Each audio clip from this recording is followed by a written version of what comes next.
আপনাকে সাধারণ ক্ষমা হিসেবে ক্ষমা করা হবে, যাতে আপনি ভবিষ্যতে ভালো হতে পারেন, ভালো প্রজন্ম তৈরি করতে পারেন, এই সুযোগ আপনাদেরকে দেওয়া হবে। অতএব কোন প্রকারের মাদক এই অঞ্চলে চলাফেরা করতে পারবে না।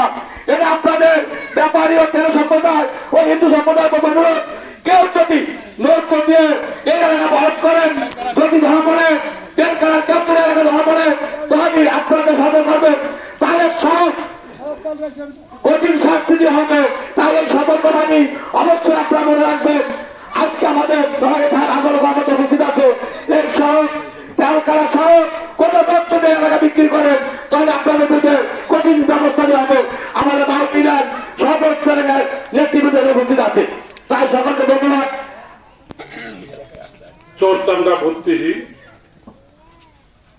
যারা আছেন মাদক সেবী, এই মুহূর্তে মাউলিসারি, এই প্রতিবাদকে সামনে নিয়ে আমাদের আজকের এই পথসভায় উপস্থিত আছেন বিএনপির সেক্রেটারি সভাপতি, জামাত ইসলামের আমির, নায়েবে আমির, সেক্রেটারি সহ ছাত্র শিবির, ছাত্র দলের সেক্রেটারি সভাপতি এবং ছাত্র দলের যুব দলের যারা সেক্রেটারি সভাপতি আছেন, সবাইকে সালাম জানাচ্ছি। আসসালামু আলাইকুম ওয়া রাহমাতুল্লাহি ওয়া বারাকাতুহু। আপনারা জানেন মাদক একটি বড় ব্যাধি হয়ে দাঁড়িয়েছে আমাদের এই সমাজে।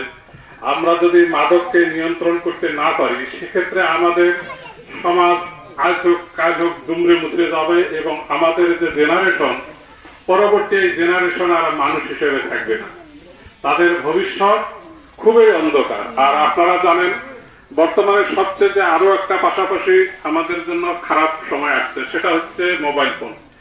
আমরা অনেকের সন্তানকে টাচ ফোন দিয়ে থাকি, যে টাচ ফোন দেওয়ার কারণে দেখা যাচ্ছে যে একটা ছেলে যারা 9, 10 বা ইন্টারে পড়ে, তারা ঘন্টার পর ঘন্টা মোবাইলে ফেসবুকিং, হোয়াটসঅ্যাপ, চেকিং এই সমস্ত করে থাকে, যে কারণে তারা অটোমেটিক ভাবে লেখাপড়া বাদ দিয়ে এই আসক্ত হয়ে পড়ে মোবাইলের প্রতি, আসক্ত হয়ে পড়ে আমার মাদকের প্রতি। এই আসক্ত হওয়ার কারণে পরবর্তীতে আর তারা লেখাপড়ার দিকে মনোযোগ দেয় না, আস্তে আস্তে তারা ধ্বংসের দিকে চলে যায়। যখন ধ্বংসের দিকে চলে যায়, শেষ প্রান্তে যায়, তখন আমরা বলি যে আমার ছেলে মাদক সেবন করতেছে, আপনারা যারা ভাই আছেন একটু হলো সাহায্য করেন, পুলিশকে ডাকেন বা এলাকার লোকজনকে ডাকেন। কিন্তু এটা তো আপনার আগেই সচেতন হওয়ার কথা ছিল যে আমার ছেলেটা আজকে যে লেখাপড়া বাদ দিয়ে মাদক সেবী হচ্ছে, এক স্থানে না থেকে অন্য স্থানে ঘন্টার পর ঘন্টা বসে থাকতেছে, ফেসবুকিং করতেছে, চেকিং করতেছে, হোয়াটসঅ্যাপে বিভিন্ন জায়গায় কথাবার্তা বলতেছে, যে কারণে এই ছেলেটা তো লেখাপড়া আর করতেছে না, লেখাপড়া না করে কুকর্মের সাথে লিপ্ত হচ্ছে। এই লিপ্ত হওয়ার কারণে দেখা যাচ্ছে যে এক সময় আর তার ভারসাম্যই ঠিক থাকে না, তখন তারা চলে যায় অপকর্মের দিকে। যখন টাকা পয়সা পায় না, তখন চলে যায় যে কোথায় কি চুরি করবে, বাবা মার কাছে টাকা পায় না, চুরি করা শুরু করে, চুরি করে এইভাবে চুরি করতে করতে এক সময় তারা আবার ধর্ষণের সাথে জড়িত হয়ে পড়ে।